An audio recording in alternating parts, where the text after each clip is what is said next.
เบิ่งทุกคนสถานที่เก่าแก่ข้าวสมัยแต่ข้าวอันนั้นสมัยฝรั่งเนาะนี่ก็แม่นหอรักเมืองที่ว่าเขาเจ้าเฮ็ดใหม่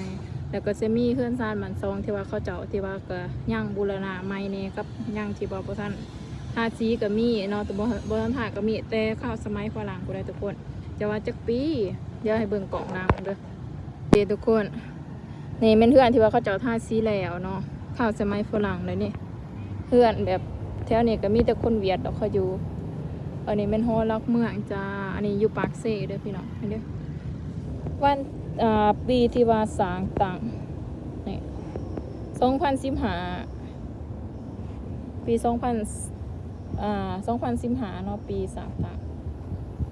งามแห้งเด้อพี่น้องเด้อใครที่ว่า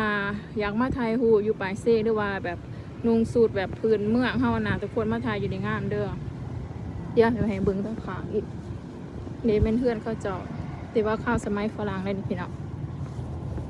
อันนี้ก็มีตั้งข้างที่ว่าเขาเจาะบัวทันได้ท่าสีนี่มันก็เจ้าเก่าแบบนั้นเห็นปะนี่เจ้าเก่าแบบนั้นเห็นปะ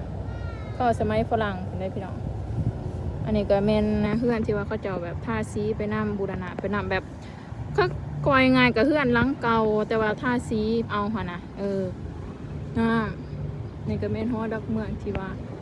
ข้าวแต่สมัยอันนั้นเพิ่งกระสร้างต่างก็มีประวัติศาสตร์ได้พี่น้องบรรยากาศง่ายอันนี้เป็นตัวเมืองปากเซ่เด้อทุกคนแต่ว่าตะกี้หันเป็นตัวเมืองเนาะแบบว่าคล้ายเครื่องคล้ายคองกับเป็นตัวเมืองตัวนี้แหละแต่ปัจจุบันนี้เขาย้ายไปแถวอันเล่าเฮืองเลยก็ตัวนั้นก็เป็นตลาดซะนะบรรยากาศทุกคนเห็นปะบรรยากาศประมาณ5 โมง 6 โมงทั้งคางนะก็จะเมนวัดเด้อพี่น้องเด้อทั้งคางเมนวัดนี่ทาหินอันนี้เกิดหอรักเมืองวัดรักเมืองเด้อพี่น้องเด้อเดี๋ยวมีคลิปต่อไปเด้อพี่น้องเด้อเดี๋ยวจะพายแม่น้ำโขงที่ว่าน้ำขึ้นให้เบิ่งเด้อพี่น้องเด้อปัจจุบันนี่ก็คือน้ำขึ้นแห้งเลยอยู่มาปากเสของเรา